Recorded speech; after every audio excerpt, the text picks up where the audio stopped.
Sakit hati karena tidak diterima sebagai anggota Badan Eksekutif Mahasiswa Universitas Negeri Yogyakarta atau BEM UNY.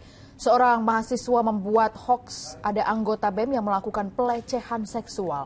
Bukan hanya itu saja, berita bohong banyak berseliweran di dunia maya. Kita bahas dalam diskusi bersama Reza Ramadansyah.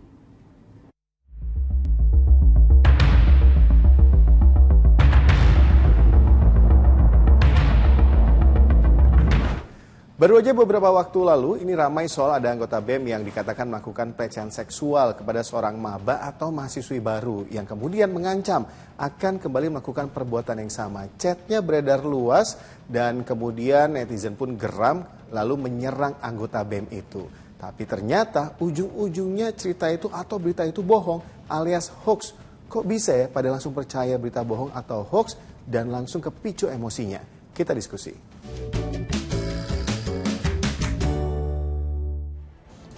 Kalau baca capturean chatnya miris sih, sampai banyak kata-kata yang harus kami sensor. Intinya chat itu dibuat seakan-akan ada mahasiswa yang mengancam seorang mahasiswi baru untuk tetap bersamanya. Singkat cerita, anggota BEM itu akhirnya menjadi sasaran serangan cyber netizen. Akunnya dicari, ditelusurin, dicaci maki, dan lain sebagainya. Kebayanglah ya kalau jari netizen udah berbicara. Anggota BEM itu pun langsung lapor ke polisi. Polisi akhirnya menangkap pelaku penyebaran berita bohong itu. Jadi pelaku mengunggah tweet melalui satu akun sosial media soal kekerasan seksual. Ia pakai identitas yang seolah-olah mengarah ke tertuduh. Dan ternyata semua itu hanyalah cerita rekayasa berita bohong hoax. Apa motifnya? Motifnya adalah sakit hati. Ya, karena pada saat itu saudara RAN ya mendaftar di salah satu komunitas di mahasiswa, dia ditolak. Sedangkan saudara MF ya yang diterima. Kemudian berlanjut pada saat itu saudara RAN ya menjadi panitia festival politik MIPA. Dia ditegur oleh saudara MF yang melalui japri WA. Ya, artinya tentang kegiatan tersebut ditegur oleh MF. Sehingga RAN ini merasa sakit hati, sehingga dia melakukan mengupload postingan-postingan tersebut. Gara-gara sakit hati buat berita hoax disebarkan dan mirisnya banyak yang percaya hingga akhirnya menyerang si korban yang menjadi tertuduh. Tapi ya, ini bukan pertama kali kasus seperti ini terjadi. Masih ingat dong kasus yang satu ini? Jadi ada satu siswi SMP yang ngaku jadi korban pengeroyokan oleh belasan orang temannya di Pontianak. Bahkan katanya berdampak ke area sensitif siswi itu. Hebohlah di jagat maya.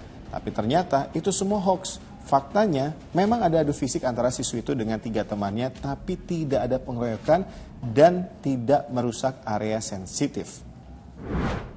Nah, yang bikin kasus-kasus itu heboh bukan hanya soal si pembuat berita bohong atau hoax yang menyebarkannya, tapi karena ada sebagian netizen yang langsung percaya, kepicu emosinya dan ikut menyebarkan. Padahal faktanya belum juga terungkap, apalagi banyak juga berita, informasi yang disebarkan melalui akun-akun yang tidak jelas. Kenapa sih? Setiap aktor, setiap individu itu merasa punya kewajiban untuk menyebarluaskan informasi secepat-cepatnya, seluas-luasnya. Ya, jadi ketika kita menerima informasi yang bersentuhan dengan perasaan, dengan emosi tertentu, dengan empati tertentu, itu kemudian langsung disebarkan secara cepat. Dan bagi masyarakat sekarang, itu merupakan bagian dari norma. Kalau tidak disebarkan, itu salah. Ya, yang pertama. Persoalannya adalah, itu norma itu tidak dibersamai. Tidak dibersamai oleh literasi digital, tidak dibersamai oleh kemampuan untuk melihat atau istilahnya knowledge ability ya. Faktanya perkembangan dunia digital dan juga sosial media memang punya resiko berseliweran berita-berita bohong atau hoax. Makanya ada Undang-Undang ITE. Jelas ada sanksi hukum bagi yang membuat berita bohong dan menyebarkannya. Tapi kalau yang ikut ngomporin, ikut nyebar-nyebarin gimana ya? Nah, kalau berita atau konten atau apapun namanya ya yang hoax, yang bersifat hoax, yang bersifat tidak benar dan merugikan orang lain, yang pertama orang lain yang merasa dirugikan itu bisa menuntut baik secara perdata maupun pidana ya sebagai pencemaran nama baik ya. Pencemaran nama baik itu pasal 310 KUHP ya dengan ancaman 4 tahun ya. Demikian juga kalau hoax itu disampaikan melalui internet ya, melalui